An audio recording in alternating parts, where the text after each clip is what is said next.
Welcome students. Today our next topic is choanal atresia.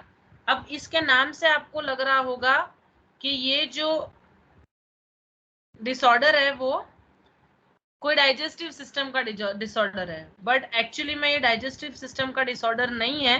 This is the disorder of respiratory system. Okay. Congenital failure of nasal cavities to open posteriorly into nasopharynx is called as choanal atresia. क्या मतलब हुआ इसका? Congenital failure of नसल cavity कैसी है? Fail हो गई है नेसोफेरिंग्स के अंदर ज्वाइन करने में, यानी जो हमारा फेरिंग्स है उसके अंदर नसल कैविटी ज्वाइन नहीं होती है. Okay. Posterior oropharynx, नेसोफेरिंग्स and posterior pharynx तीन पार्ट है फेरिंग्स के. उसके अंदर नेसोफेरिंग्स के अंदर हमारी नसल कैविटीज ज्वाइन होने का फेल हो गया है. That is called as choanal atresia. Atresia is malformation or failure to form. Okay. तो और कोएनल मींस कोएनए का डिफ्यूजन नेसोफेरिंग्स के अंदर होना फेल हो गया है. That is called as choanal atresia. Don't get confuse. This is a disorder of respiratory tract and not digestive tract. Now management क्या होगा इसका? Immediate management of infants with choanal atresia includes placement of an oral airway with initiation of gavage feeding. क्यों करवाना है ये? Because aspiration pneumonia नहीं हो, इसीलिए एयरवे ओपन करके और गवाच फीडिंग स्टार्ट करके हमको अनेसोगैस्ट्रिक ट्यूब के थ्रू उसको न्यूट्रिशन देना है, so that aspiration pneumonia can be prevented. Besides this the airway should be kept open, okay, so that the saliva may not enter into the trachea.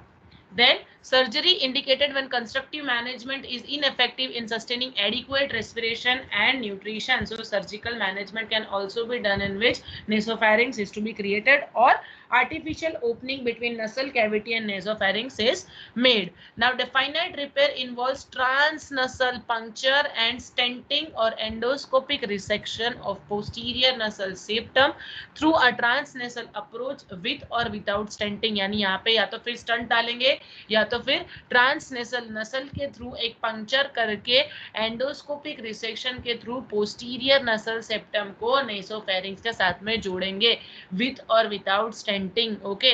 Then next is transnasal puncture not favoured due to high rate of recurrence. Infection होने के chances plus sepsis होने के chances बढ़ जाते हैं, इसलिए transnasal puncture is not favoured. Classic transpalatal approach is reserved for or difficult for recurrent cases. तो दूसरे केसेस के अंदर ट्रांसपैलेटल अप्रोच हम यूज कर सकते हैं. रिकरेंट स्टेनोसिस में occur even after surgical intervention. Okay. Surgical intervention के बाद में भी स्टेनोसिस होने के चांसेस, ब्लॉकेज होने के चांसेस बढ़ जाते हैं due to abnormal growth of cells. इतना कुछ एज सच इंपॉर्टेंट टॉपिक नहीं है, लेकिन अगर कभी क्वेश्चन आ गया तो you should know what is choanal atresia. Now the last topic of respiratory disorder is apnea of prematurity. Apnea may be defined as cessation of respiration for 20 seconds with or without cyanosis. So what is apnea? We have studied this previous as well. Apnea is cessation of respiration for 20 seconds. 20 second तक respiration हो ही नहीं रहा है baby के body के अंदर with presence or without presence of cyanosis. It is a common problem in preterm neonate.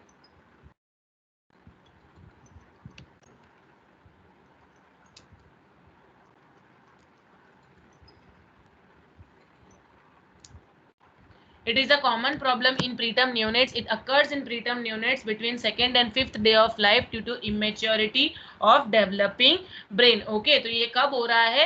It is usually seen in premature babies. Okay, premature babies के अंदर ये देखने मिलता है, तभी इसका नाम है apnea of prematurity.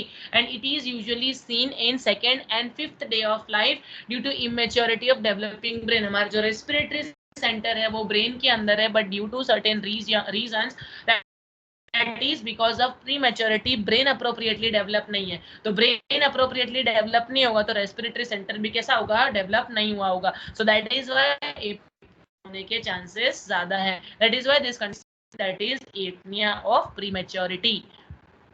Next comes The types in that first is central apnea occurs because of pathological causes. Okay, pathological underlying कोई भी disease condition exist कर रहा है, उस वजह से अगर apnea हो रहा है तो that is called as central apnea. Okay, pathological causes like sepsis, metabolical problems, temperature instability, respiratory disease, anemia and polycythemia. ये कोई से भी condition, कोई भी underlying causes अगर disease है उसका और उसके बाद में apnea हो रहा है, so that is termed as central apnea. Okay, फिर obstructive apnea क्या है, नाम से पता लग रहा है ऑब्स्ट्रक्टिव एपनिया के अंदर कोई टाइप का ऑब्स्ट्रक्शन आ रहा है, that is obstructive apnea. Okay, obstructive apnea occurs due to blockage of airway. Airway का ब्लॉकेज हो रहा है ड्यू टू सिक्रीशंस, कोई भी सिक्रीशन के वजह से या सिक्रीशन के प्रेजेंस की वजह से ऑब्स्ट्रक्शन हो रहा है एयरवे के अंदर, तो उसको हम ऑब्स्ट्रक्टिव एपनिया कहेंगे. ओके, इम्प्रॉपर पोजिशनिंग लाइक हाइपरफ्लेक्स नेक और hyper extended neck of the baby. That means या तो बेबी का नेक हाइपर फ्लेक्स्ड है, अगर फ्लेक्स होगा तो क्या होगा, रेस्पिरेटरी ट्रैक के अंदर ब्लॉकेज होगा, that is obvious. And if hyper extended तो भी उसकी जो पोजीशन है जो विंड पाइप की वो अल्टर हो जाएगी, and because of that obstruction can happen and this can lead to apnea which is termed as obstructive apnea. So that is the basic difference between obstructive apnea as well as central apnea. Central apnea causes because of any pathological disease condition, whereas obstructive apnea occurs due to the presence of any in the airway. Okay, now next is mixed. Episodes of apnea prematurity may start as either obstructive or central, but then involve elements of both and becomes mixed in nature. अब इसके अंदर क्या हो सकता है कि suppose baby को temperature instability है, that means if the baby is suffering from hyperthermia, okay, और उस वजह से उसको कोल्ड हो गया है, ठीक है, सिक्रीशंस एक्सेसिव प्रेजेंट हो गए. सो ये पहले सेंट्रल था, सेंट्रल की वजह से उसको एपनिया हो रहा था, बट बिकॉज ऑफ हाइपरथर्मिया उसको कोल्ड भी हो गया है, तो that is the presence of secretion. Okay, so underlying disease condition के अलावा उसको सिक्रीशन भी प्रेजेंट हो रहा है, so that is termed as mixed apnea. Okay, central apnea plus obstructive apnea दोनों का कॉम्बिनेशन है, it is called as mixed apnoea.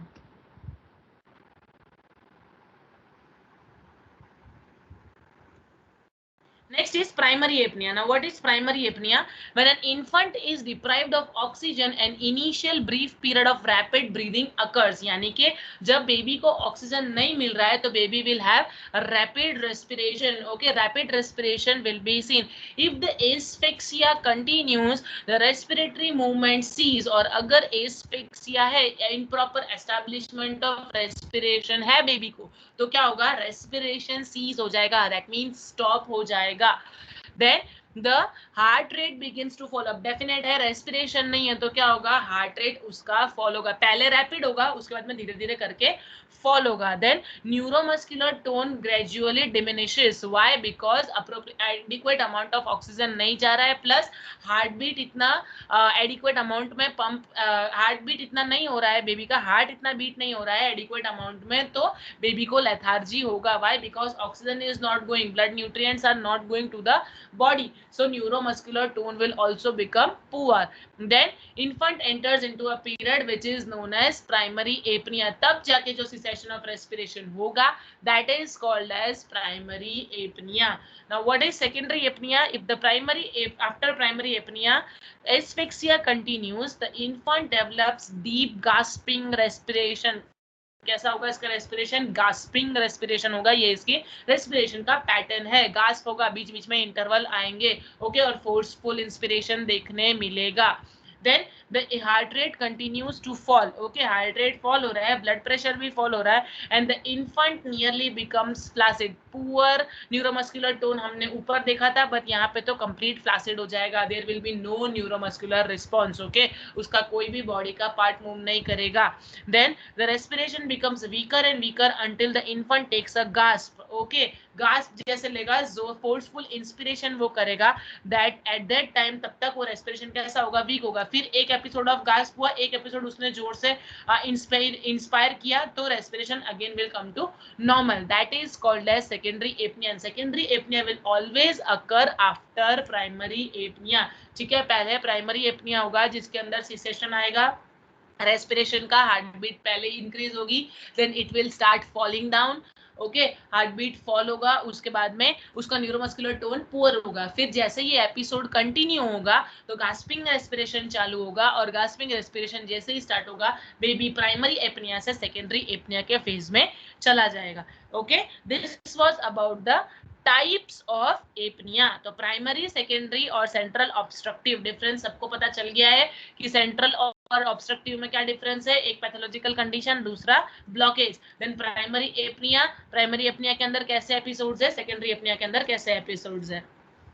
Now treatments include aminophylline, theophylline, caffeine and doxaprem are used to treat apnea of prematurity. So these are the medical management. ये सारे drugs आपको याद रखने हैं, exam में अप्लाइड डायरेक्ट क्वेश्चन है इसके ऊपर से कि कौन से ड्रग्स यूज होते हैं। बेसिकली इसके अंदर थियोफाइलिन, कैफेन ज्यादा यूज होता है।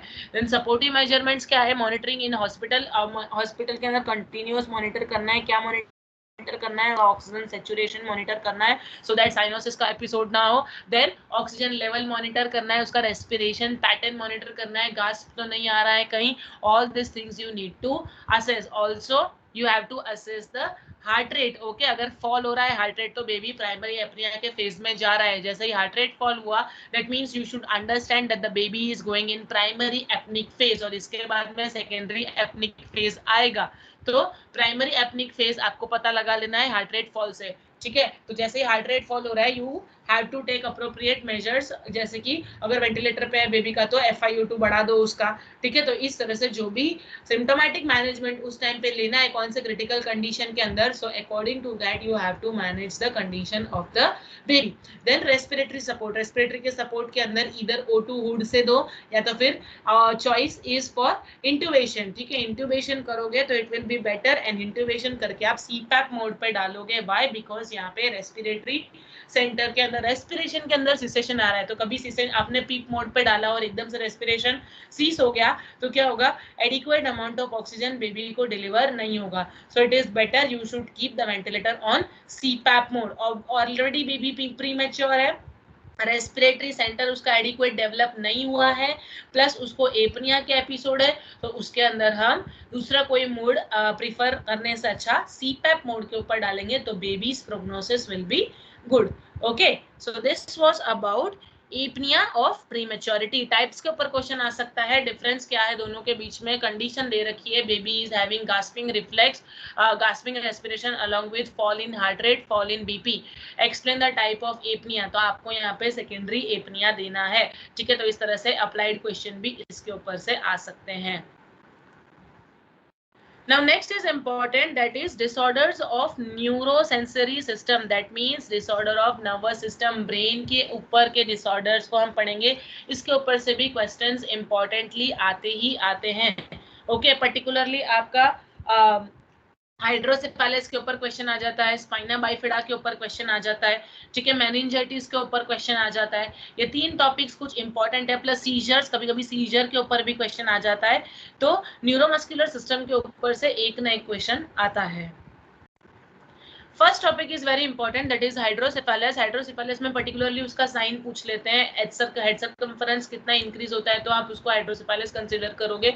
ये सारी चीजें हाइड्रोसेफेलस पॉइंट ऑफ व्यू से पूछ सकते हैं। Now first is hydrocephalus is defined as imbalance between the production and absorption of cerebrospinal fluid. Okay, cerebrospinal fluid का either absorption नहीं हो रहा है अच्छे से, या तो फिर क्या नहीं हो रहा है, प्रोडक्शन नहीं हो रहा है। तो that is imbalance between production, that means production तो है but absorption नहीं हो रहा है, और अगर absorption appropriate है but production excessive amount में हो रहा है, तो that is called as hydrocephalus. Okay, excessive accumulation of CSF in the baby's head that can lead to enlargement of baby's head.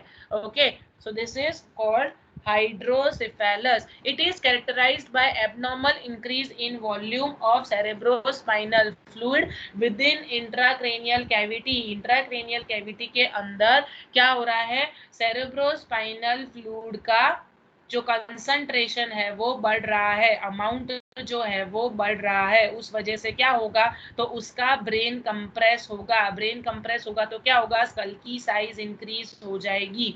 Okay, and that can lead to abnormal disorders. Okay, this is what is hydrocephalus. Now hydros और क्या लिखा है यहाँ पे, resulting in enlargement of head, जैसे मैंने बताया enlargement of head हो जाएगा and the brain will get compressed. Types है इसके, non communicating as well as communicating. Non-communicating is also called as obstructive hydrocephalus and communicating is also called as non-obstructive hydrocephalus. So non-communicating में क्या होगा, there is obstruction in the flow of cerebrospinal fluid, यानी यहाँ पे जो cerebrospinal fluid का जो flow है, जो जाता है ventricles से, okay, कोलॉइड प्लेक्सस में तो सेरिब्रोस्पाइनल फ्लूइड बन रहा है, यस, ये हमें सबको पता है, कोलॉइड प्लेक्सस में सेरिब्रोस्पाइनल फ्लूइड बनता है, फिर वहां से कहाँ जाता है, वो लेटरल वेंट्रिकल्स में जाता है, लेटरल वेंट्रिकल से वो जाएगा थर्ड वेंट्रिकल, थर्ड वेंट्रिकल से फोर्थ वेंट्रिकल, फोर्थ वेंट्रिकल से सबएरकोनॉइड स्पेस, और सबएरकोनॉइड स्पेस से वापस रीएब्सॉर्ब्ड होगा, ओके, और थर्ड वेंट्रिकल में लेटरल वेंट्रिकल के थ्रू किससे जाता है, फोरामेन मोनरो के थ्रू जाता है, from lateral ventricle to third ventricle is foramen Monro and from third ventricle to fourth ventricle is foramen Magendie, okay, ये आपको याद रखना है। तो जो फ्लो है, ये जो फ्लो है, जो उसका वे चल रहा है, कोलॉइड प्लेक्सस, प्लेक्सस से लेटरल, लेटरल से थर्ड, थर्ड से फोर्थ, फोर्थ से सबएरकोनॉइड स्पेस, सबएरकोनॉइड स्पेस से एब्सॉर्ब, ओके, तो ये जो फ्लो है इसके अंदर कहीं ना कहीं प्रॉब्लम आ रहा है। तो ये प्रॉब्लम कौन सी जगह पे आ सकता है, एक तो उनके फोरामेंस जो है, फोरामेन मोनरो है, फोरामेन मैगेंडी है, फोरामेन लुस्टिका है, ये फोरामेंस के अंदर सपोज ब्लॉकेज है या ये फोरामेन एडिक्वेटली ओपन नहीं है, तब उसका फ्लो ऑब्स्ट्रक्ट हो सकता है, ओके, देन सबएरकोनॉइड स्पेस के अंदर सपोज हैमरेज है या इन्फेक्शन है, तो उसका जो फ्लो है वो ऑब्स्ट्रक्ट हो सकता है। Besides this third ventricle, fourth ventricle या कोई भी वेंट्रिकल के साइड पे सिस्ट है या फिर ट्यूमर है, तो भी क्या हो सकता है, उसका फ्लो ऑब्स्ट्रक्ट हो सकता है। So any of the cause, कोई भी कॉज हो, बट हो क्या रहा है, अल्टीमेटली फ्लो का ऑब्स्ट्रक्शन हो रहा है, that is called as non communicating hydrocephalus.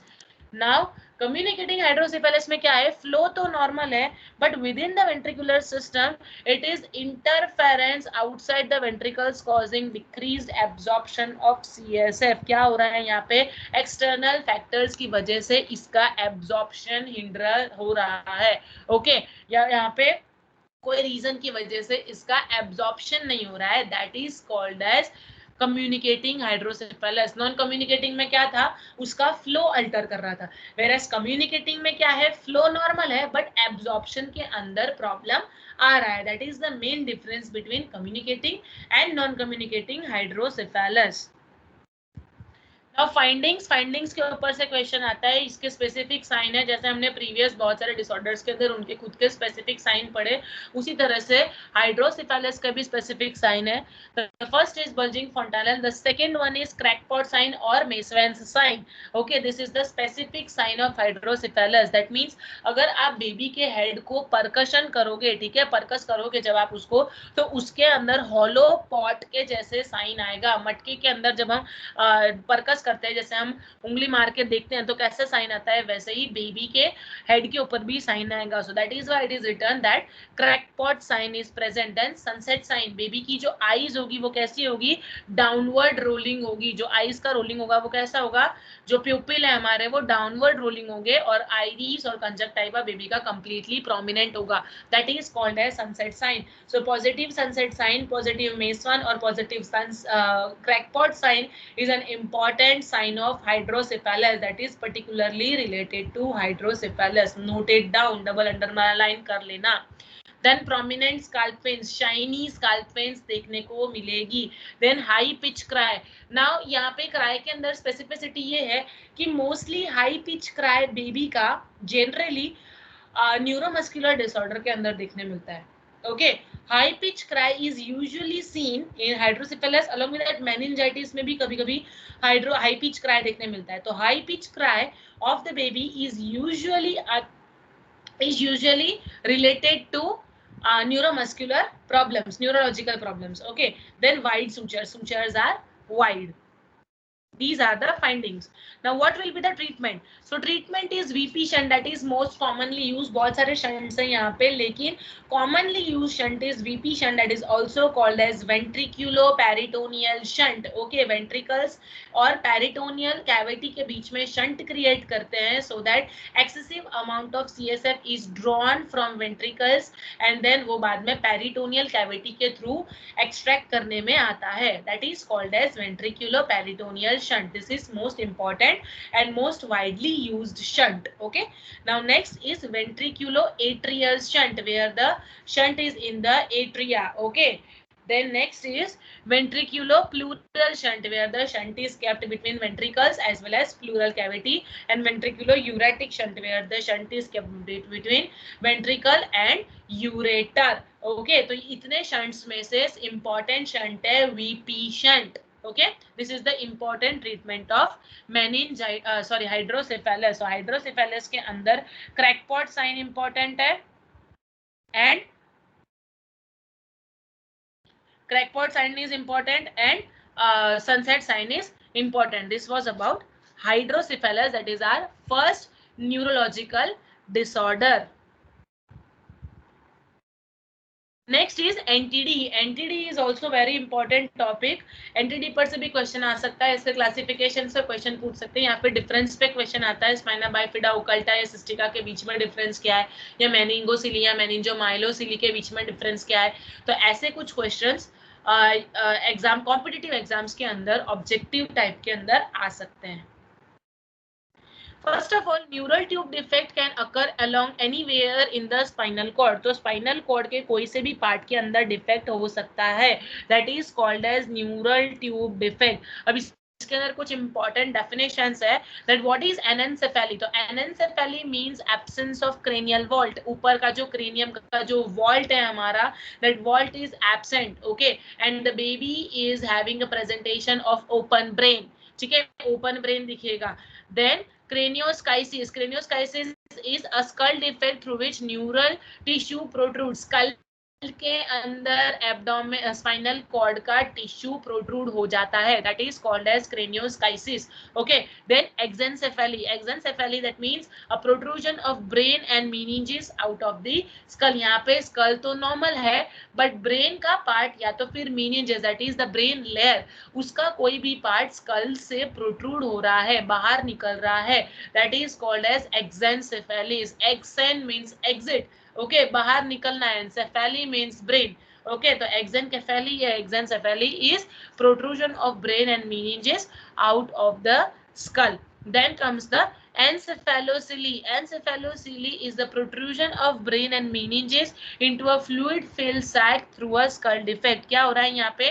brain and meninges का protrusion हो रहा है but that is filled with the sac. इसके ऊपर sac like covering है. Whereas exencephaly के अंदर no covering is there, directly brain और meninges का exposure बाहर निकल रहा है. But encephalocele में क्या हो रहा है? फ्लूइड फिल्ड सैक उसको कवर कर रहा है. डिफेक्ट दोनों के अंदर स्कल के हैं. ओके, डिफेक्ट तो दोनों के अंदर स्कल के हैं, दोनों के अंदर ब्रेन और मीनिंजेस प्रोट्रूड हो रहे हैं, बट एक के अंदर ओपन ब्रेन और मीनिंजेस प्रोट्रूड हो रहा है और एनसेफेलोसिली के अंदर क्या हो रहा है? Brain meninges fluid filled sac के अंदर कवर्ड हो रहे हैं. Now next is rachischisis. Now rachis is meninges and spinal cord are exposed through a fissure in a vertebral column. Vertebral column के अंदर fissure हो गया है, abnormal connection हो गया है, उस वजह से क्या हो रहा है? spinal cord along with meninges बाहर निकल रहे हैं. ओके, एक fissure जैसा create हो गया है and that leads to the protrusion of spinal cord or meninges out. Okay, out of the vertebral column. ठीक है, बाहर दिख रहे हैं, वो एक्सपोज हो रहे हैं. That is called as rachischisis. So these are the basic definitions. इसके ऊपर से डायरेक्ट क्वेश्चन है that absence of cranial vault with definition पूछ लेंगे and this is called as what. Okay, यहाँ पे आपको एक्सेंसेफेली और एनसेफेलोसिली के बीच में कंफ्यूज नहीं हो रहा है. एनसेफेलोसिली, सिली वर्ड आ रहा है, दैट मींस याद रखो कि cele is sac. Okay, sac like से स्ट्रक्चर से कवर्ड हो रखा है, that is encephalocele. Whereas exencephaly का मतलब डायरेक्टली ब्रेन और meninges प्रोट्रूड हो रहे हैं स्कल के बाहर. Coming to our next important topic, that is spina bifida. Okay, spina bifida पे से भी क्वेश्चन आते हैं, आप देखना पेपर उठा के, इसके ऊपर से भी बहुत कॉमन क्वेश्चंस हैं. Now spina bifida is a neural tube defect where there is incomplete closure of vertebrae and neural tube. That means vertebral column and neural tube दोनों के दोनों क्लोज नहीं हो रहे हैं. And also remember spinal cord का जो dorsal part है, जो नीचे वाला जो पार्ट है, that is called as cauda equina. इसके ऊपर भी एक क्वेश्चन मैंने देखा था, वो इससे कॉम्पिटिटिव के अंदर ही था, that the lower segment of spinal cord is called as what. So that is cauda equina. Okay, cauda equina बोलते हैं स्पाइनल कॉर्ड के लोअर पोर्शन को. Please remember this. ये डायरेक्ट क्वेश्चन कभी कभी इस तरह से क्वेश्चन छोटे छोटे पूछ लेते हैं जो इग्नोर्ड हो जाते हैं क्वेश्चन. ओके, सो स्पाइना बाइफिडा के अंदर क्या हो रहा है, इनकम्प्लीट क्लोजर. क्लोजर तो हो रहा है बट क्लोजर कैसा है, इनकम्प्लीट है, of vertebrae, vertebral column and neural tube. दोनों का जो क्लोजर है वो कैसा है, इनकम्प्लीट है. That is called as spina bifida. Now spina bifida के अंदर मेन टू पार्ट्स है, spina bifida occulta and spina bifida cystica. तो स्पाइना बाइफिडा ओकल्टा क्या है, it is the defect which results from failure of formation of bony arc. जो arch है bone का नहीं है स्पाइनल कॉर्ड के आगे. स्पाइनल कॉर्ड है, स्पाइनल कॉर्ड के आगे हमारा बोन्स है, वर्टिब्रल कॉलम है, तो वो फॉर्मेशन फेल हो रहा है. But spinal cord and meninges are normal. तो स्पाइना बाइफिडा ओकल्टा के अंदर सिर्फ बोन्स के अंदर प्रॉब्लम है. ओके, बोन्स के अंदर प्रॉब्लम आ रहा है. But spinal cord and meninges कैसे हैं, नॉर्मल है. Okay, and it is not visible externally. Spinal cord या मीनिंजेस में से कोई सी भी चीज बाहर नहीं दिख रही है, ओनली बोन के अंदर डिफेक्ट आ रहा है. And this is usually asymptomatic. Why asymptomatic, because सिर्फ बोन में ही प्रॉब्लम है, नर्व एंडिंग्स या फिर स्पाइनल कॉर्ड या तो फिर मीनिंजेस के अंदर कोई प्रॉब्लम नहीं है, तो एज सच कोई सिम्टम हमें नहीं देखने मिलेंगे. This type of defect occurs in 5% cases of spina bifida. Usually 5% of spina bifida is spina bifida occulta. Now next is spina bifida cystica. अब cystica में क्या हो रहा है, cystica is a defect in which the closure of posterior vertebral arch and protrusion of spinal cord and meninges through the defect. यानी यहाँ पे vertebral arch के अंदर closure तो नहीं हो रहा है, और closure नहीं हो रहा है उसी के साथ साथ क्या हो रहा है, वर्टिब्रल स्पाइनल कॉर्ड और मीनिंजेस दोनों बाहर निकल रहे हैं. यानी कि जो स्किन इंटीग्रिटी ब्रेक करके बेबी के बैक के ऊपर हमको इधर स्पाइनल कॉर्ड और मीनिंजेस दो में से कोई एक चीज या तो फिर दोनों चीज देखने मिलेगी. That is spina bifida cystica. Okay, spina bifida occulta के अंदर सिर्फ बोनी आर्क के अंदर प्रॉब्लम था और स्पाइनल कॉर्ड और मीनिंजेस नॉर्मल थे. whereas in spina bifida cystica closure नहीं है पहले तो, और spinal cord as well as meninges दोनों क्या कर रहे हैं, बाहर आ रहे हैं स्किन इंटीग्रिटी से. That is spina bifida cystica. Spina bifida cystica is further divided into two parts, meningocele and myelomeningocele.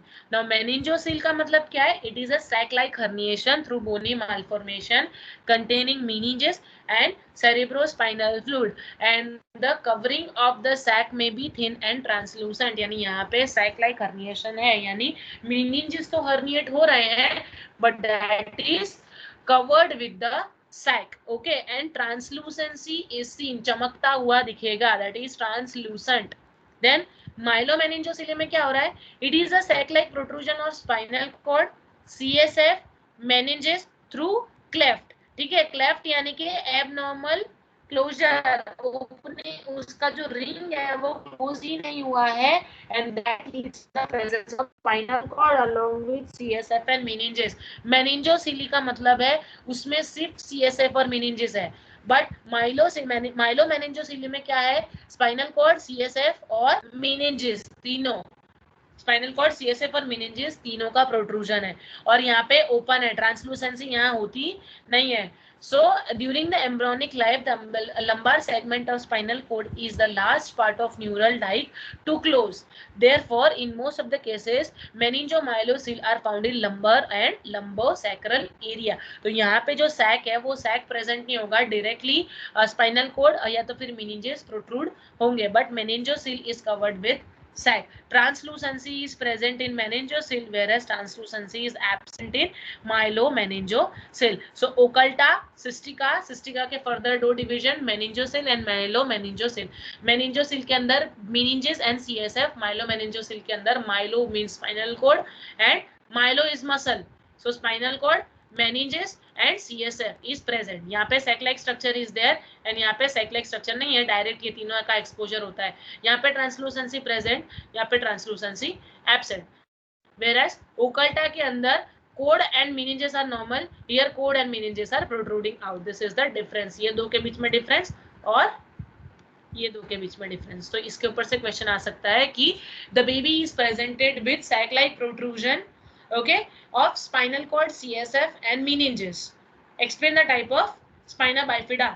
तो यहाँ पे आपको spina bifida, occulta, cystica दे देंगे, या तो फिर explain the type of entity. तो एंटिटी के अंदर एनेंसेफेली, फिर exencephaly, spina bifida, occulta and spina bifida, cystica. तो आपको सिस्टिका पे टिप करना है.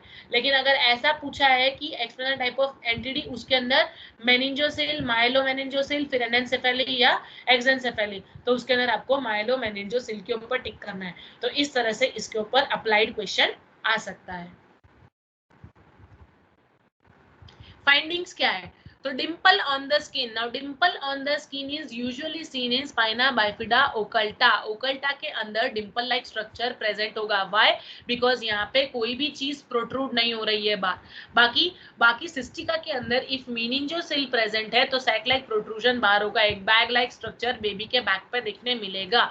ओके एंड क्या बोलते हैं, अगर माइलोमेनिंजोसेल है तो उसके अंदर टफ्ट ऑफ हेयर्स देखने मिलेंगे. टफ्ट ऑफ हेयर्स कैसा क्यों लिखेगा?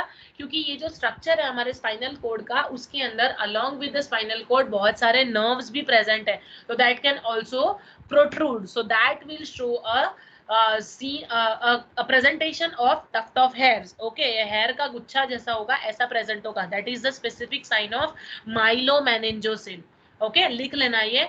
माइलोमेनिंजोसील के अंदर टफ्ट ऑफ हेयर्स देखने मिलते हैं, वेरेस मेनिंजोसील के अंदर बैग लाइक स्ट्रक्चर देखने मिलेगा बेबी के बैक पे. एंड स्पाइना बाइफिडा, ओकल्टा के अंदर डिम्पल लाइक स्ट्रक्चर होगा. okay, then next is lack of sphincter control. why lack of sphincter control? because nerve endings are affected due to myelomeningocele. myelomeningocele के अंदर ही lack of sphincter control आएगा. weakness in legs and flaccid paralysis. why? because nerve endings are affected. nerves are affected. spinal cord के अंदर से nerves का arising हो रहा है. so spinal cord अगर बाहर है तो nerves भी कैसे होंगे? बाहर होंगे. फिर signal properly पहुंचेगा नहीं. so that can lead to weakness in legs, lack of sphincter control along with flaccid paralysis. Management, no intervention for occulta spina bifida. Occulta के लिए कोई मैनेजमेंट नहीं है बिकॉज यहाँ पे स्पाइनल कोड और मेनिंजेस तो नॉर्मल है, तो एज सच कोई कंप्लेन नहीं है. प्लस एसिम्प्टोमेटिक भी है वो, तो उसके अंदर ज्यादा कुछ मैनेजमेंट करने की जरूरत नहीं है.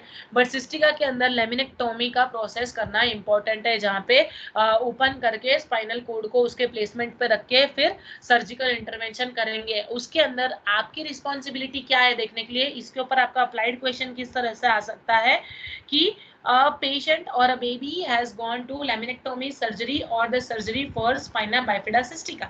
okay, removal of that और correction of spina bifida cystica के surgery के लिए baby गया है.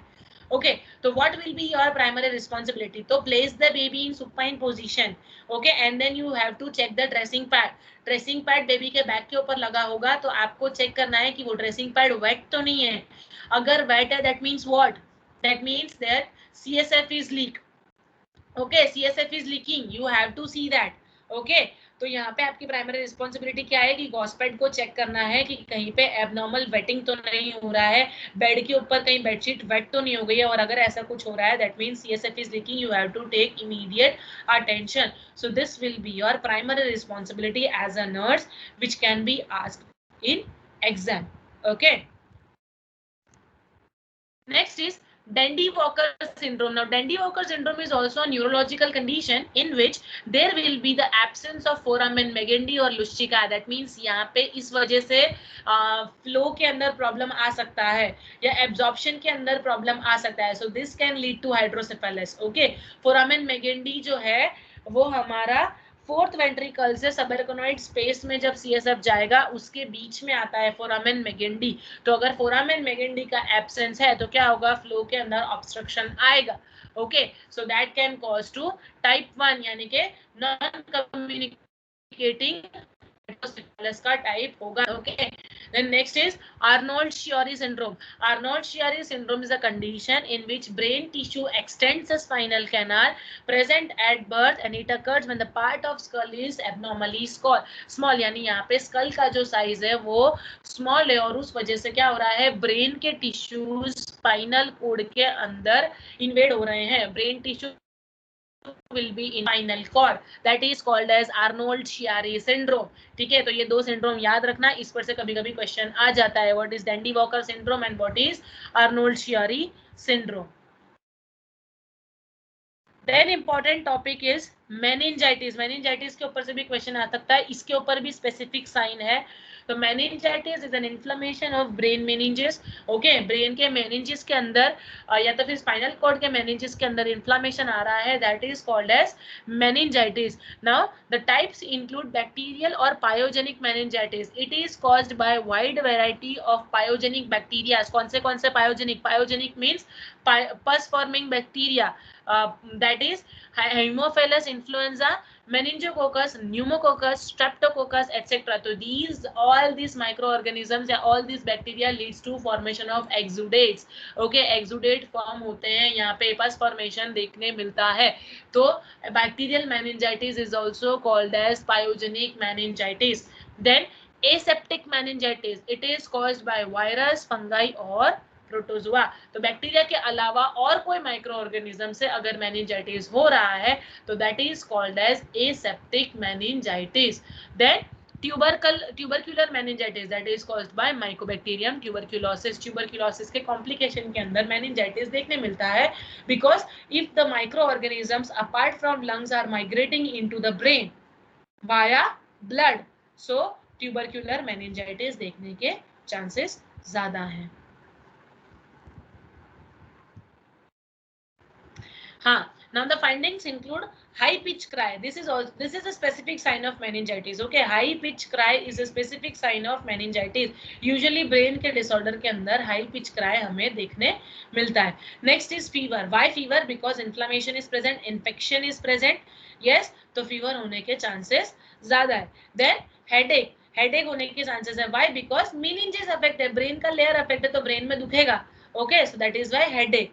Then knuckle rigidity, that means stiffness of neck. Knuckle rigidity means stiffness of neck. आपको याद रखना है, knuckle rigidity is also a sign of meningitis. Okay, then positive Brudzinski sign and positive Kerning sign. Now these both signs are important and specific for meningitis. Okay, meningitis के अंदर ये दो sign important है।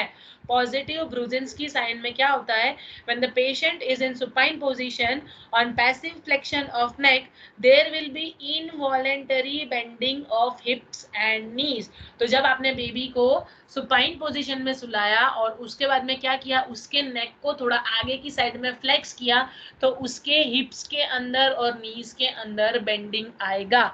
Okay, तो अगर ऐसा कुछ sign present है, that is called as positive Brudzinski sign, and that Brudzinski sign is the specificity for meningitis. So ultimately the baby will be diagnosed as meningitis patient. Now positive Kernig sign.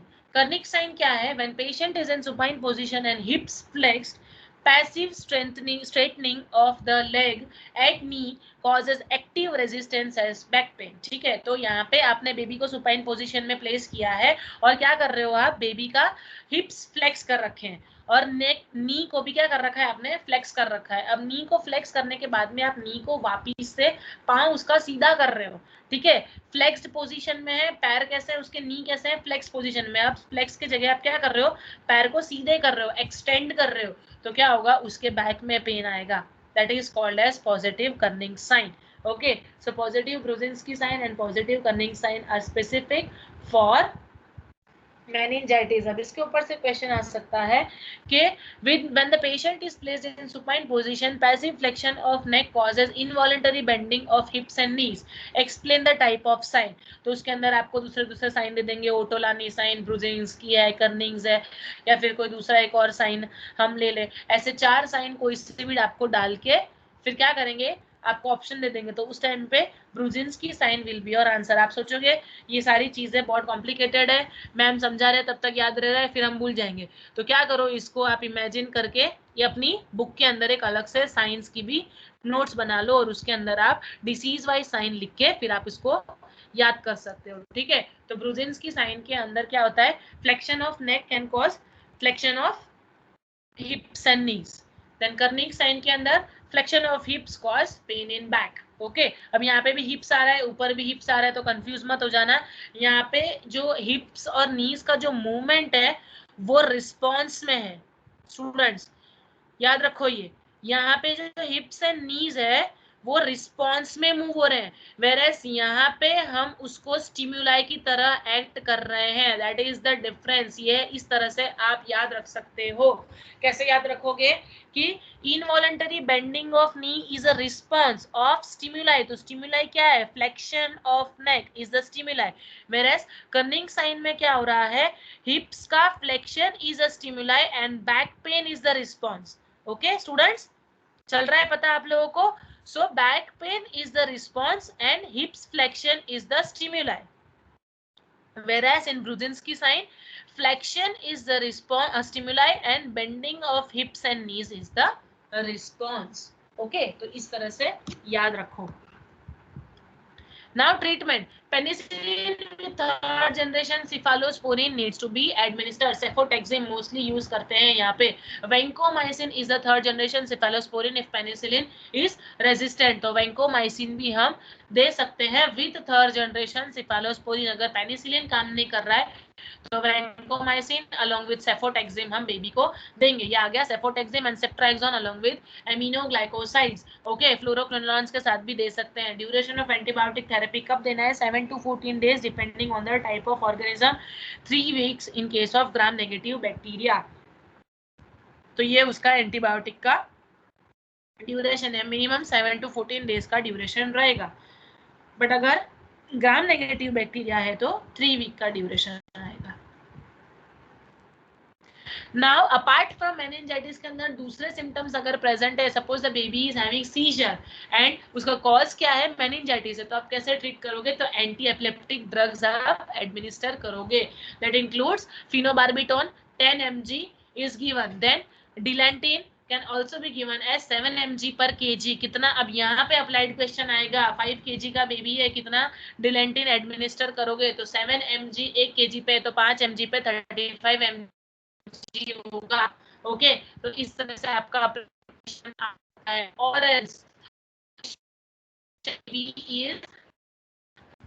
the baby is 2 years of age and the baby is seizure positive and the etiology of seizure is meningitis. medication you have to administer। तो आपको क्या करना पड़ेगा, 2 years से पहले उसका ideal weight निकालना पड़ेगा। आइडियल वेट आपने जो निकाला उसके बाद में आपको 1 kg के ऊपर 7 mg है, तो बाकी उसके आइडियल वेट कितना है उस kg के ऊपर किस तरह से आप उसका अप्लाइड क्वेश्चन सॉल्व करोगे। तो ये प्रेजेंस ऑफ माइंड भी हमारे पास होना ही, बट उसके ये सारी याद रखनी है। Okay, then diazepam 2.5 mg may be given to reduce restlessness। तो ये डेट करेगा डायज़ेपाम बेबी को। ओके, तो ये सारे हम सीजर के लिए मैनेजमेंट के लिए देंगे। Then management of increase ICP, क्या करोगे, इंक्रीज आईसीपी के अंदर आप फ्यूरोसेमाइड एडमिनिस्टर करोगे। ओके, देन एडमिनिस्टर करोगे mannitol is a drug of choice for ICP and might be administered to reduce the amount of fluid। okay, तो Lasix administer करोगे 1 mg per kg। कितना administer करना है, 1 mg per kg इस furosemide. उसका exact आधा mannitol है, confuse नहीं होना। अगर मैनिटोल पूछा है तो 0.5 mg per kg आएगा, लेकिन अगर फ्यूरोसेमाइड है तो 1 mg पर kg आएगा। यहाँ पे भी सेम तरीके से लगेगा, अगर ईयर दिया है तो आइडियल वेट कैलकुलेट करके आप डोज कैलकुलेट कर लेना, लेकिन अगर नहीं दिया है तो आप डायरेक्टली वेट दिया है तो डायरेक्टली भी कैलकुलेट कर सकते हो, लेकिन अगर डायरेक्टली वेट नहीं दिया है और एज दी हुई है तो आप एज के अकॉर्डिंग वेट निकाल के भी कैलकुलेट कर सकते हो। Fever and headache, fever and headache को कैसे मैनेज करोगे, तो एस्पिरिन या तो फिर एसिटामिनोफेन उसको एडमिनिस्टर करोगे to reduce fever and headache. Next topic is our seizure. Seizures are recurrent or sudden changes in consciousness, behavior, sensation and or muscular activities beyond voluntary control, यानी हमारे control में नहीं है, ठीक है। सेंसेशन जा रहा है, कॉन्शियसनेस जा रही है, ये अल्टर हो रहा है, एक्टिविटी हाइपर हो रही है, ये सारी एक्शंस जो है वो beyond voluntary control. That means यहाँ पे इनवॉलेंटरी एक्शंस है, ये सारी चीजें कोई अपनी मर्जी से नहीं कर रहा है, that is called as seizure. Okay, और ये क्यों होता है, due to excessive electric discharge, neurotransmitter के अंदर से इलेक्ट्रिक करंट एक्सेस अमाउंट में ट्रांसमिट हो रहा है and that can lead to seizure. Next is epilepsy, chronic and recurrent seizure. अगर एक बार सीजर आ रहा है, एक बार उसको इनवॉलेंटरी मसल्स का ट्विचिंग या फिर इस तरह से क्लॉनिक मूवमेंट हो रहा है या तो फिर रिजिड हो रहे हैं muscles, that is called as seizure. But if it is occurring recurrently, ठीक है, 5 episodes of seizure, 6 episode of seizure, so that is termed as epilepsy. That is the difference. Okay, seizure के अंदर normally होता scissor ही है but वो repeat हो रहा है, इसलिए उसका नाम हमने एपिलेप्सी दे दिया है। सीजर में भी सिम्टोमेटिक और acquired caused by tumours, subdural haematomas, metabolic abnormalities like hypoglycaemia. ये ऐसे पेशेंट्स काफी ज्यादा देखने मिलते हैं। हाइपोग्लाइसेमिया कभी कभी क्या होता है, पेशेंट को सपोज क्या बोलते हैं, ब्लड कम था, मैंने एक केस विटनेस किया है, हाइपोग्लाइसेमिया के थ्रू उसको सीजर आया था। क्या हुआ था, सिर्फ 5% उसका हीमोग्लोबिन था। ओके, ब्लड बैंक से ब्लड का पाउच नहीं आया, ठीक है, तो क्या हुआ, अब हमने ब्लड उसको चढ़ा नहीं पाए, ब्लड नहीं चढ़ा उसके बॉडी में, पेशेंट के बॉडी में ब्लड नहीं चढ़ा, तो क्या होगा, द पेशेंट में बी इन हाइपोक्सिया, एक हाइपोक्सिया के अंदर गया प्लस वो हाइपोग्लाइसेमिया के अंदर गया, और उस हाइपोग्लाइसेमिया के अंदर suddenly the patient starts developing seizure. So the cause was hypoglycemia. तो ऐसे कंडीशंस भी देखने मिलते हैं, hypocalcemia and hyponatremia, then meningitis, encephalitis, encephalopathy, hydrocephalus, ICH, ये सारे कंडीशंस के वजह से एपिलेप्सी होने के चांसेस हैं। Okay, these are the etiological causes. Now seizures के भी अलग अलग पैटर्न होते हैं, अलग अलग क्लासिफिकेशन है। उसके अंदर सबसे पहला है generalize seizure or grand mal seizure, that is GTCS, generalize tonic clonic seizure. इसके अंदर tonic phase along with clonic phase present होगा and the seizure will be generalize, not a particular part of body is affecting but the whole body is affecting, and यहाँ पे aura phase देखने मिलता है। Okay, tonic phase is characterized by contraction and stiffness and clonic phase is having twitching। ठीक है, ये difference है। Tonic phase क्या हो रहा है, टोन मसल का, क्या हो रहा है, हाइपर एक्टिव मूवमेंट्स हो रहे हैं, एंड यहाँ पे क्या होगा, pupils be dilated and eyelids are roll on one side, glottis closes causing noise on inhalation। कैसा whoop sound आएगा, क्योंकि glottis कैसा हो गया है, क्लोज हो गया है। It may be incontinent, same occur at same time as loss of consciousness। consciousness जाएगा। Okay, the patient will be unconscious. Phase में क्या होगा, पूरे बॉडी के अंदर ट्रेमर्स आएंगे, ठीक है। ओके, टंग वगैरह सारी चीजें स्टिफन हो गई, आईलिड्स है उस पिपल्स डायलेट हो गए, आईलिड्स जो है वो उसके रोल अबव हो गए, उसके बाद में उसका क्लॉनिक फेज चालू होगा। क्लॉनिक फेज के अंदर ओके, ट्विचिंग या ट्रेमर मूवमेंट देखने मिलेगा एंड यहाँ पे eyelids will be rolling. Okay, उसमें क्या था, आईलिड्स पर्टिकुलर, बट ये क्लॉनिक फेज के अंदर and start rolling and due to abnormal movements there will be a high chance of tongue bite होने के chances है। इसीलिए GTCS के पेशेंट के अंदर एयरवे मुंह के अंदर रखते हैं so that tongue bite can be prevented and mortality can be prevented। Okay 20 to 40 seconds के अंदर उसको ट्रेमर्स आएंगे एंड म्यूकस प्रोडक्शन भी होगा. Mucus production can lead to blockage of airway. Okay इसीलिए एयरवे इसका क्या रखते हैं हम पेशेंट का open. Then seizure ends with post-ictal period of confusion and drowsiness and the patient might not remember what had happened. Okay, patient को नहीं पता लगेगा कि उसके साथ क्या हुआ and the patient will be drowsy. drowsy क्यों होगा? लेथार्जिक होगा क्योंकि इनवॉलंटरी मूवमेंट हुआ है, एक्सेसिव ट्रेमर प्रेजेंट हुआ है, एनारोबिक रेस्पिरेशन हुआ है, लैक्टिक एसिड का एक्यूमुलेशन हुआ है. ड्यू टू दैट ब्रेन के अंदर प्रॉब्लम आएगी. Because of that drowsiness will be scene. That is the logic. Okay इसके पीछे का लॉजिक, इसके पीछे का कंसेप्ट याद रखना है. Now next is absent seizure या तो फिर petit mal seizure. Usually non-organic brain damage present, sudden onset with twitching and rolling of eyes, last for few seconds. यहाँ पे कोई भी stiffness नहीं होगा बॉडी के अंदर, सिर्फ generalized twitching होगा. Then myoclonic seizure. Myoclonic seizure is associated with brain damage. petit mal seizure के अंदर ब्रेन की डैमेज के अंदर कोई हिस्ट्री नहीं है, यानी इसका CT MRI नॉर्मल आएगा. whereas myoclonic seizure के अंदर क्या होगा? ब्रेन डैमेज की हिस्ट्री देखने मिलेगी, इसकी CT MRI में चेंजेस आएंगे. It may be participate with tactile और विजुअल सेंसेशन, यानी द पेशेंट में be lost in any thoughts. ठीक है, ऐसे लॉस्ट हो गया है, उसका आईलिड्स वगैरह कुछ रोल नहीं हो रहा है, कुछ मूवमेंट नहीं हो रहा है, just the baby is looking in the eye, looking in the sky and the baby ऐसे ही पड़ा है. That is called as myoclonic seizure. Akinetic seizure is related to organic brain lesions and there is temporary loss of consciousness. यहाँ पे brain के अंदर lesions देखने मिलेंगे and that is characterized by loss of consciousness. Sudden episode है, उसको consciousness loss होने, खड़े-खड़े person is getting unconscious. So that is the akinetic seizure. Okay, then febrile seizure नाम से पता लग रहा है seizures आएंगे with the history of fever.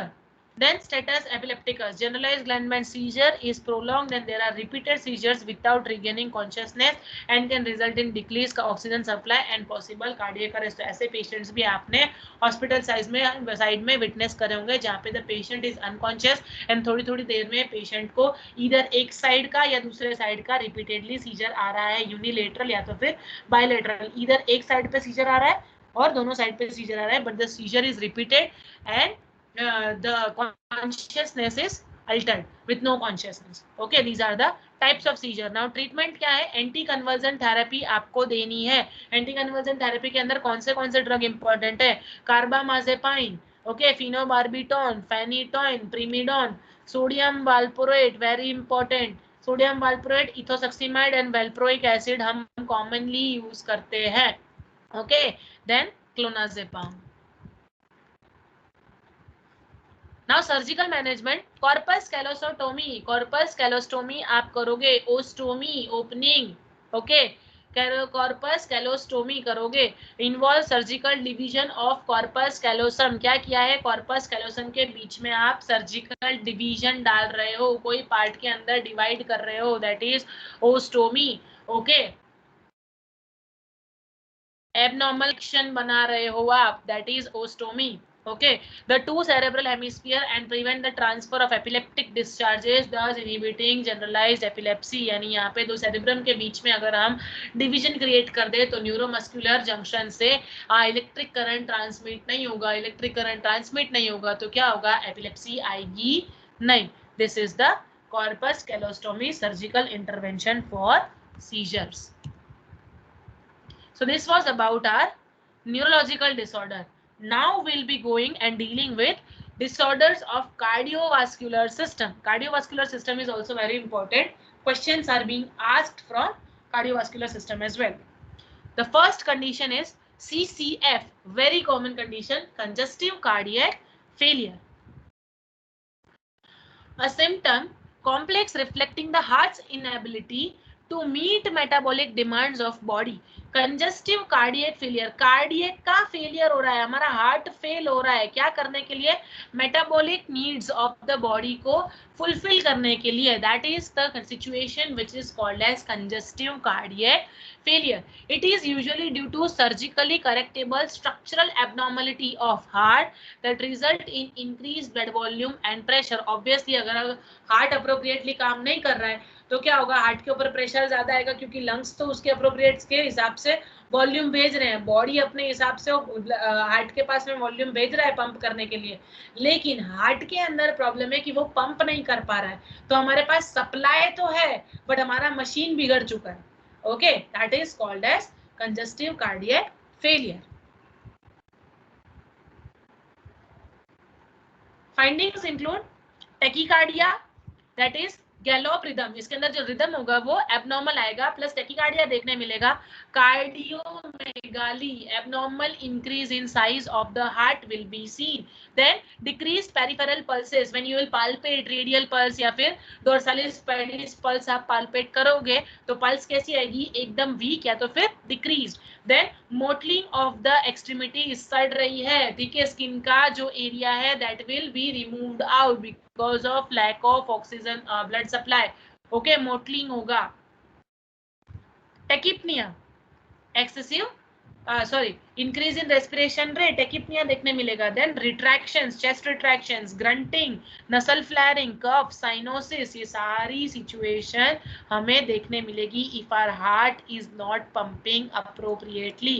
Then hepatomegaly, spleen, liver के अंदर enlargement आएगा, why? Because liver is working hard to fulfill metabolic demands, but heart हमारा appropriately काम नहीं कर रहा है तो liver के ऊपर भी affect आएगा, kidney के ऊपर भी affect आएगा. Okay, edema, डिस्टेंडेड नेक वेन्स, जो हमारी नेक के अंदर वेन होती है, जुगुलर वेन है, ओके, ये सारी इलियाक वेन है, ये सारी कैसी हो जाएगी, डिस्टेंड हो जाएगी, एंड पेरिफेरल वेन्स भी कैसी होगी, डिस्टेंड एंड प्रोमिनेंट दिखेगी, एकदम ज्यादा फूली हुई दिखेगी वो brain, and then decrease urine output, आ गया किडनी पे असर, क्यों आया, क्योंकि हार्ट इनफ अमाउंट में ब्लड पहुंचा ही नहीं रहा है तो किडनी प्यूरिफाई क्या करेगा, ठीक है, तो urine output will also get decreased, then failure to thrive. Now metabolic needs अगर बेबी की फुलफिल नहीं हो रही है तो baby will failure to thrive, baby का ग्रोथ एंड डेवलपमेंट प्रॉपर नहीं होगा, decrease exercise tolerance, the baby will get fatigue easily, lethargic easily. Okay, why? Because enough amount of blood is not being pumped into body. अब यहाँ पे इसका cause anaemia नहीं हो सकता है, why? Because हमारा ब्लड सप्लाई तो है बट हार्ट के अंदर कुछ प्रॉब्लम है तो जाके ये कंडीशन आ रही है, तो यहाँ पे anaemia might not be the cause. Now treatment, goal is to improve cardiac function and to conserve energy. Okay, cardiac का फंक्शन इंप्रूव होना चाहिए, प्लस बेबी की एज सच एनर्जी भी लॉस नहीं होनी चाहिए, क्यों, क्योंकि baby will get easily lethargic, lethargic बहुत इजी हो जाता है, बेबी बहुत जल्दी थक जाएगा, तो feeling fatigue will be easily seen, so energy conservation is necessary. Then drugs may be given. In drugs, digitalis needs to be administered, that includes digoxin. Okay, digitalis administer करनी है, that will cause improvement in myocardial contractibility. ठीक है, heart के pumping को appropriately function करने का, जो myocardium के मसल को कॉन्ट्रैक्ट करवाएगा, digitalis drugs. Okay, even amiodarones, Cordarone नाम की जो ड्रग है वो क्या करती है, amiodarones, they are also improving the cardiac contractibility along with digoxin. Then diuretics are also be given. Diuretics are being given to reduce edema. ठीक है, edema कम करने के लिए, प्लस यूरिन आउटपुट भी कम है उसका, तो डायूरेटिक हमको देना पड़ेगा पेशेंट को. Then potassium supplement is to be given if diuretic is potassium depleting. Spironolactone अगर दे रहे हो आप लोग, स्पाइरोनोलैक्टोन क्या है, पोटेशियम स्पेयरिंग डायूरेटिक है, तो स्पाइरोनोलैक्टोन अगर प्रिस्क्राइब की हुई है तो पोटेशियम का अमाउंट क्रिटिकली मेजर करना है, अगर कम आया तो KCL के इंजेक्शन चालू करने हैं, और अगर ज्यादा आएगा तो K बाइंडिंग सैशेट्स चालू करने हैं. ओके, जिसको हम बोलते हैं GI ड्रिप. तो ये सारी चीजें आपको ध्यान रखनी है, बिकॉज इंक्रीमेंट और decrement in potassium value will affect the life of the baby. It is very critical, you all know that. Okay, potassium का वैल्यू क्रिटिकल है, तो अगर पोटेशियम सप्लीमेंट दे रहे हैं आप, potassium sparing diuretic that is spironolactone अगर आप दे रहे हैं तो आपको पोटेशियम का वैल्यू अप्रोप्रिएटली मॉनिटर करना है, ठीक है, और इंक्रीज और डिक्रीज के हिसाब से आपको एडमिनिस्टर करना है GI बाइंडर या तो फिर KCL. Anti hypertensive drugs, Y anti hypertensive drugs, क्योंकि प्रेशर बढ़ रहा है हार्ट के ऊपर तो ब्लड प्रेशर हाई आएगा, so because of that anti hypertensive drugs can be given. Next topic is congenital heart defects. Now congenital heart defects are further divided into cyanotic heart defects and acyanotic heart defects. Okay, so acyanotic heart defects include oxygenated blood is shunted from systemic to pulmonic circulation, left to right shunt. That is the difference between acyanotic and cyanotic. acyanotic में left से right जाएगा, systemic से pulmonary circulation में left से right, where में right से left. Okay, that is the difference. CR right to left, के अंदर लेफ्ट टू राइट, ACR तो एक ही दूसरा के अपोजिट लेफ्ट है और साइनोटिक के अंदर left to right shunt present है. Blood giving the aorta is completely oxygenated. यहाँ पे ब्लड बाहर जाएगा तो ऑक्सीजनेटेड होगा, वेरएस अंदर क्या होगा, डीऑक्सीजनेटेड ब्लड मिक्स होगा ऑक्सीजनेटेड ब्लड के अंदर. दैट इज व्हाई यहाँ पे साइनोटिक हार्ट डिफेक्ट इसका नाम है.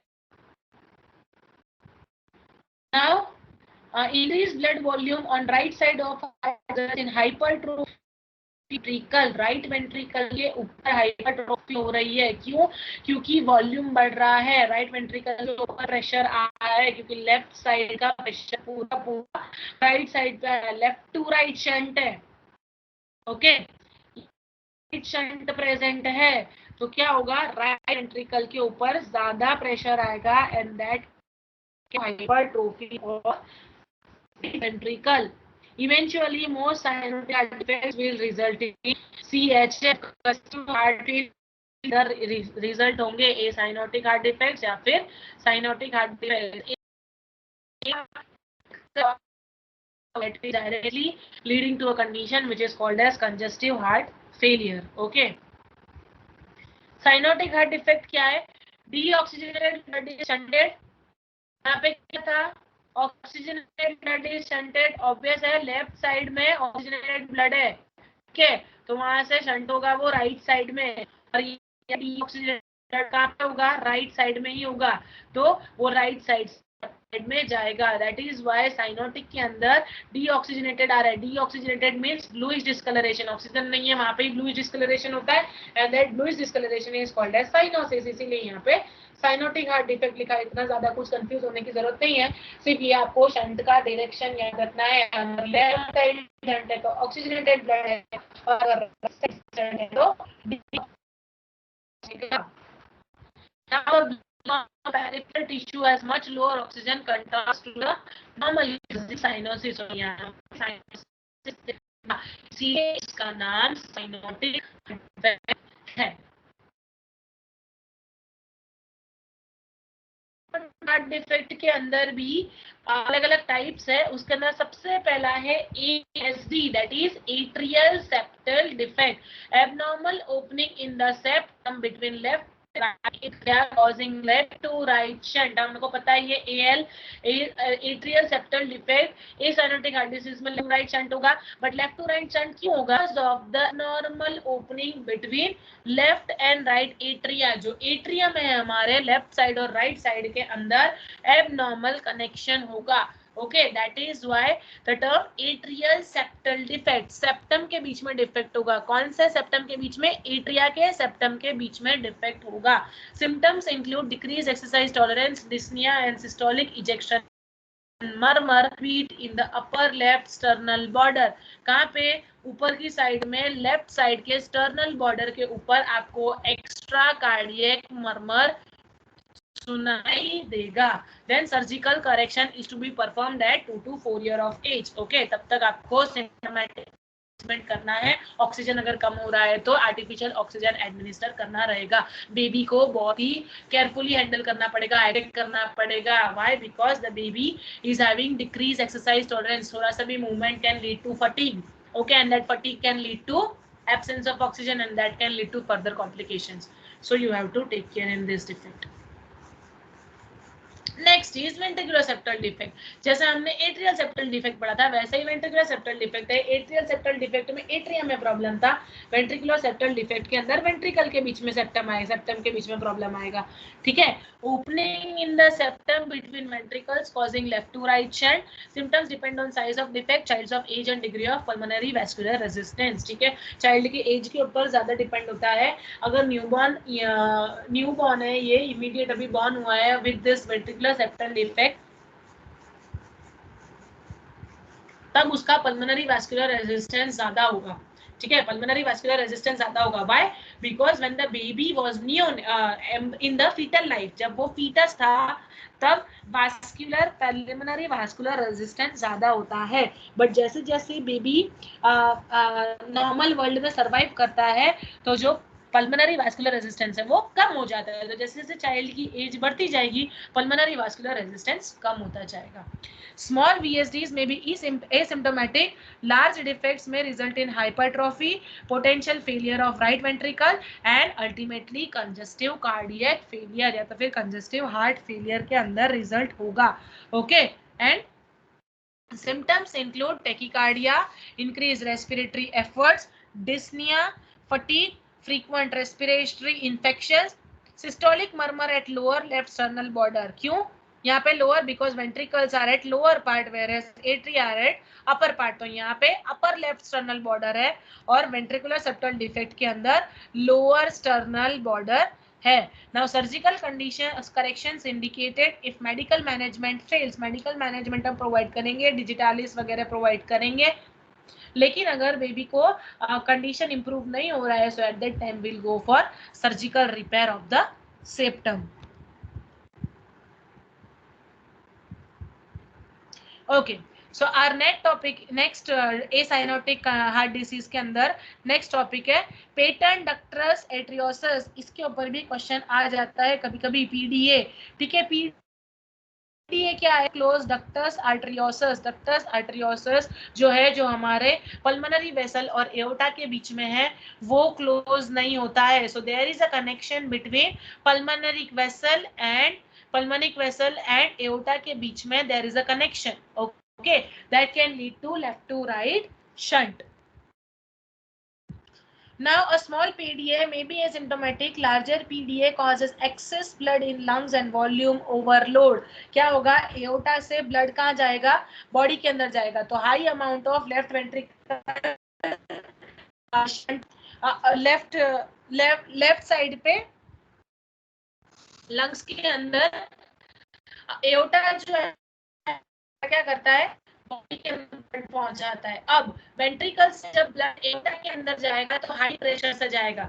अब यहाँ पे शंट प्रेजेंट है तो क्या हो जाएगा? वो लेफ्ट साइड से शंट में से राइट साइड के अंदर ब्लड चला जाएगा, यानी वापिस पल्मोनरी वेसल्स के अंदर ब्लड चला जाएगा। इस वजह से क्या होगा? फ्लूइड का ओवरलोड होगा, ठीक है। कहाँ पे? लंग्स के अंदर। ऑलरेडी लंग्स प्यूरिफाई कर चुका है but because of that high force and left to right shunt the fluid or the blood is going back again into the lungs, okay, so that can cause overload of volume, ठीक है। Machinery type murmur will be seen in the midline. यहाँ पे midline पे देखने मिलेगा। Why? Because arch of aorta is present at behind the heart, that is between the sternum. तो between chest, हमारा heart जहाँ पे है चेस्ट के बीच में, वहां पे से ही एओर्टा का आर्च प्रेजेंट है, इसीलिए वहां पे देखने मिलेगा। यहाँ पे मर्मर तो हर जगह प्रेजेंट है बट मर्मर की क्या है? डायरेक्शंस अलग अलग है, फील अलग अलग हो रहा है।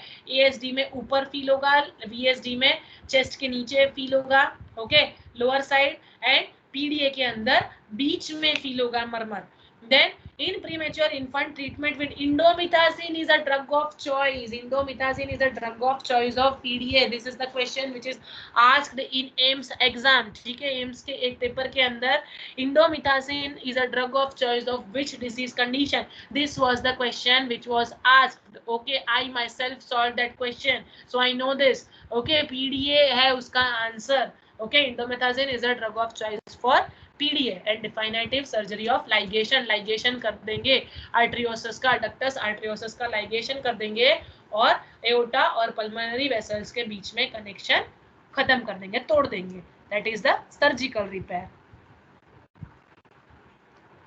Coarctation of aorta, narrowing of aorta usually just beyond the left subclavian artery. Subclavian artery जहाँ पे present है उसके just पीछे aorta का narrowing हो रहा है, यानी aorta is a hollow tube, but due to certain reasons the tube has got narrowed down. Okay, that is called as coarctation of aorta. Causes a significant reduction in blood flow. Now the tube is hollow, उसका size बड़ा है. अब जब एकदम से size उसका छोटा होगा तो क्या हो जाएगा? ब्लड का वॉल्यूम डिक्रीज हो जाएगा. सो एक्सट्रीमिटीज में ब्लड अप्रोप्रिएट अमाउंट में पहुंच नहीं पाएगा.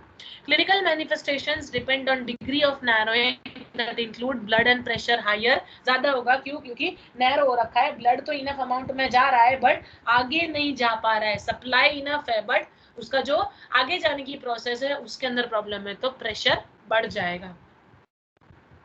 High pressure in carotid and radial arteries. यहाँ पे बल्जिंग कैरोटिड आर्टरी देखने मिलेगी. दैट मीन्स आपको कैरोटिड आर्टरी के अंदर प्रोमिनेंट बल्जिंग देखने मिलेगा. Pumping of carotid artery is a sign of coarctation of aorta. जहाँ पे हमारी कैरोटिड आर्टरी है, ठीक है, कैरोटिड आर्टरी हमारे नेक रीजन के अंदर प्रेजेंट है, तो उस कैरोटिड आर्टरी के अंदर आपको एबनॉर्मल पंपिंग देखने मिलेगा, विगरस पंपिंग. ठीक है, that is a sign of coarctation of aorta. Then predisposition of stroke. Stroke होने के चांसेस है एंड सर्जिकल ट्रीटमेंट होगा जिसके अंदर स्टंट डाल के एओर्टा को हम वाइडन अप कर देंगे. That is the surgical management for coarctation of aorta. Last is pulmonary stenosis. Pulmonary stenosis के अंदर abnormally narrowed of valvular orifice.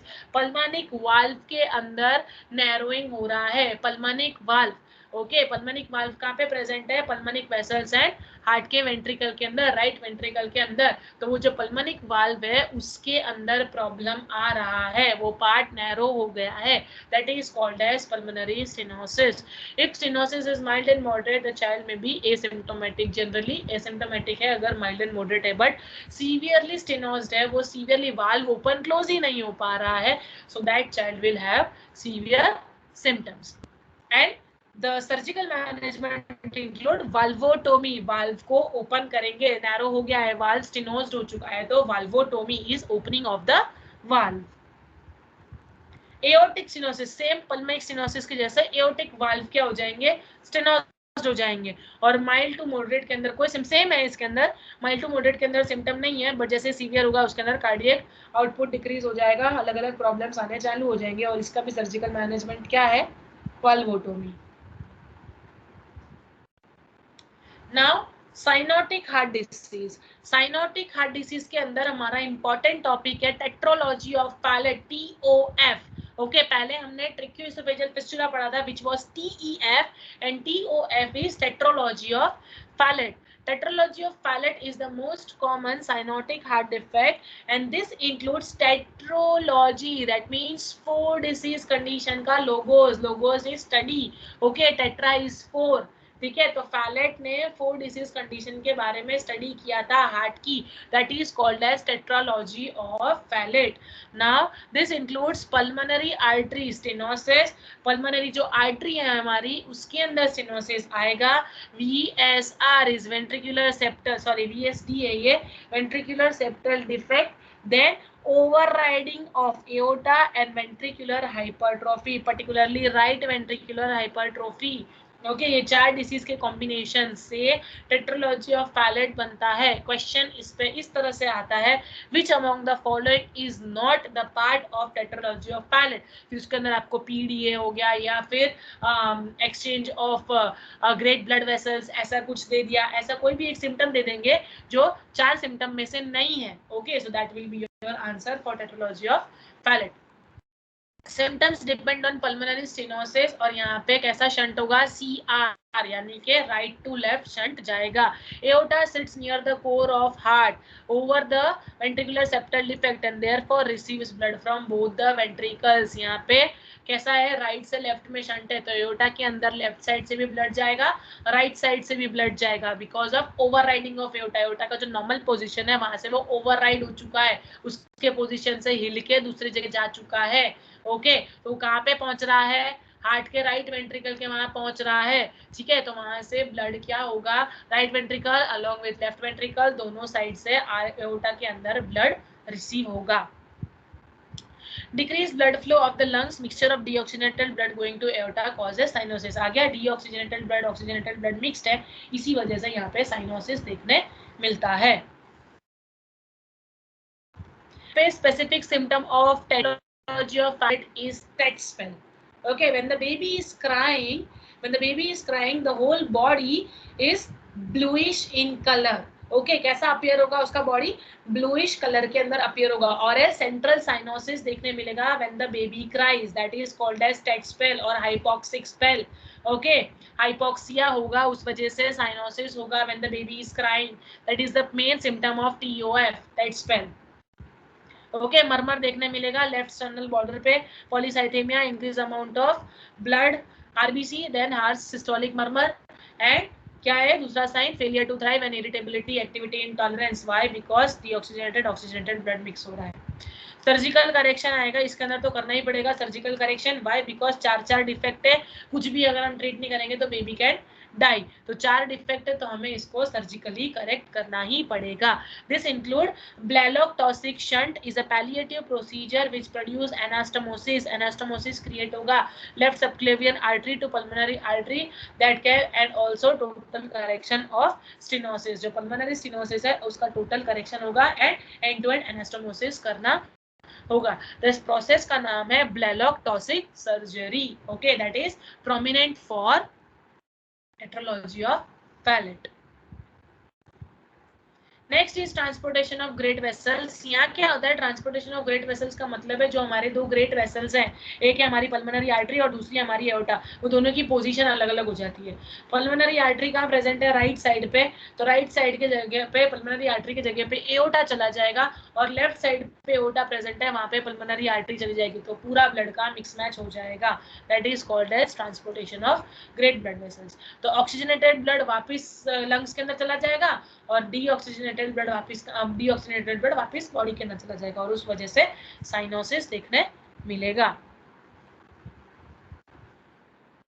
Treatment include surgical incision और बलून सेप्टोप्लास्टी। ठीक है बलून सेप्टोप्लास्टी करने का है इसका सर्जिकल नेम क्या है इसका, balloon septoplasty and surgical incision करेंगे जिसके अंदर दोनों का पोजीशन वापस उनकी ओरिजिनल जगह पे ला देंगे। When the child is old enough defect will be corrected surgically. ठीक है जब चाइल्ड का इनफ एज हो जाएगा, enough amount of haematological haematocrit criteria जो है उसका वो अप्रोप्रिएट है, वेट अप्रोप्रिएट है, चाइल्ड की कंडीशन अप्रोप्रिएट है, तो जो डिफेक्ट है जो हमारा ट्रांसपोर्टेट हो चुके हैं जो दो ब्लड वेसल्स उनको हम करेक्ट कर देंगे। बट उससे पहले क्या करना है, सेप्टोप्लास्टी करना है, दोनों के बीच में हमको कनेक्शन बना के सेप्टम बना के क्या करना है, ब्लड का फ्लो को हमको नॉर्मलाइज करना है। Okay next is trunks आर्टरियोसिस। Trunks आर्टरियोसिस क्या है, when only one vessel exists from heart from both blood ventricles associated with large ventricular septal defect। यानी यहाँ पे दोनों वेंट्रिकल्स में से सिर्फ एक ब्लड वेसल जा रही है, either it may be pulmonary artery और it may be aorta, but दोनों वेंट्रिकल में से कॉमन जा रही है, that is called as truncus arteriosus. Usually the septum of aorta and pulmonary trunk are not dividing. Okay तो pulmonary artery और aorta जो दो अलग अलग वेसल्स है वो दोनों एक बन के दोनों वेंट्रिकल्स के बीच में से पास हो रही है। ठीक है So drugs include digitalis and diuretics. If growth failure occurs despite treatment, surgical correction is done. Pulmic banding or intracardiac repair can be done. So this is about the treatment. Next is hypoplastic left heart syndrome, concomitant presence of aortic valve atresia. aortic valve present ही नहीं है. mitral atresia, mitral valve यानी कि bicuspid valve भी absent है, या तो फिर उसका stenosis है. and diminutive और absent left ventricle, या तो left ventricle का size छोटा है या left ventricle भी present नहीं है. that is called as hypoplastic left heart syndrome. सारी की सारी चीजें लेफ्ट पे प्रेजेंट है. bicuspid valve is present at left side. yes, aortic valve is also present at left side and left ventricle is also present at left side. तो left side के अंदर या तो फिर एट्रेसिया है या तो फिर स्टेनोसिस है. ठीक है, that is called as hypoplastic left heart syndrome. Usually fatal. ये फेटल है. क्यों फेटल है? क्योंकि लेफ्ट वेंट्रिकल डेवलप नहीं है, तो ब्लड कैसे जाएगा बॉडी के अंदर? ब्लड नहीं जाएगा तो baby can die. So that is fatal. Surgical correction as limited access. क्यों नहीं है सर्जिकल करेक्शन? क्योंकि हार्ट लंग मशीन के लिए हार्ट को तो अप्रोप्रिएटली चलना चाहिए. हार्ट तो चल ही नहीं रहा है, वेंट्रिकल तो है ही नहीं. ओके, तो surgical intervention is having a limited access and this condition is usually fatal. Generally no treatment is done in this condition because the baby is ultimately going to die. Okay, so this was about your major classification, cyanotic and acyanotic heart disease. Heterology of palate पे question आता है, ASD PSD ASD VSD पे question आता है, indomethacin is a drug of choice of PDA. ये question आता ही आता है. Our next topic is rheumatic fever, an inflammatory disorder that may involve heart, joints, connective tissue and CNS, central nervous system भी involve होता है. This is a autoimmune disorder which is caused by group A beta hemolytic streptococci. Okay, ये usually dental infection की वजह से कभी कभी हो जाता है, या तो फिर कभी sore throat की वजह से अगर जो organism है वो heart के अंदर travel कर दिया है, अगर कर चुका है, so that can cause rheumatic heart disease. Antigenic markers of streptococcal toxin closely resemble markers of cardiac valves. यानी कि cardiac valves के अंदर जो एंजाइम प्रेजेंट है, जो मार्कर्स प्रेजेंट है, उसके और स्ट्रेप्टोकोकल के markers near about to same है. यानी कि हमारा बॉडी स्ट्रेप्टोकोकल एंजाइम को कार्डियक वाल्व के मार्कर समझेगा और no any action against those antigens will be taken. Why? Because the body is resembling it to be itself. Okay, खुद के ही मार्कर को वो रिजेंबल कर रहा है, बट एक्चुअल में वो मार्कर किसके हैं? स्ट्रेप्टोकोकल स्ट्रेन के हैं, और उसके वजह से वहां पे कोलोनाइजेशन होगा and then can lead to rheumatic heart disease. Valves के अंदर इफेक्ट आएगा. Findings include Jones criteria, important and specific for rheumatic heart disease. 4 condition देखने मिलती है रूमेटिक हार्ट डिजीज में और उस कंडीशन का नाम है जॉन्स क्राइटेरिया. उसके अंदर first is carditis, second is polyarthritis, multiple joints के अंदर इन्फ्लेमेशन आएगा. ओके, देन कार्डाइटिस, हार्ट के लेयर के अंदर इन्फेक्शन आएगा, subcutaneous nodules will be seen and erythema marginatum, यानी कि एक स्पाइडर लाइक वेन्स हमें देखने मिलेंगे, पिंकिश या purplish. Okay, web like structure देखने मिलेगा, दैट इज एरिथमा मार्जिनेटम. तो ये 4 कंडीशन है वो रूमेटिक हार्ट डिसीज के लिए इंपॉर्टेंट साइन एंड सिम्टम है. ये 4 condition are called as Jones criteria. Okay, this is called as Jones criteria. Okay, so our next topic is disorder of endocrine system, that is diabetes mellitus.